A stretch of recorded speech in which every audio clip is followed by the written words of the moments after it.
السلام علیکم ورحمۃ اللہ وبرکاتہ۔ محترم ناظرین، آپ کو اطلاع دیتے ہوئے بڑی خوشی و مسرت ہو رہی ہے کہ آپ کا اپنا محبوب ادارہ مدرسہ حضرت ابی بن کعب رضی اللہ تعالیٰ عنہ سیندر وادہ تعلقہ گنگاپور ضلع اورنگ آباد جو جامعہ کلکوا کی شاخ ہیں، اس ادارے کے ایک طالب علم محمد شہباز ابن عبد القیوم صاحب نے اپنے استاذ محترم حضرت مولانا مظفر صاحب اشاعتی کے زیر نگرانی سورہ اخلاص قرآن پاک کی ایک سورت بہترین انداز میں تحریر کیا ہے۔ اس کی خاص بات یہ ہے کہ آپ اس کو جہاں سے بھی پڑھیں گے ایک ہی جگہ پر آ کر مکمل ہوگی۔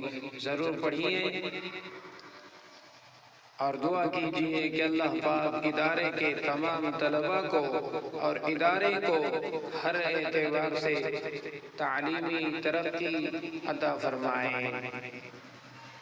آمین۔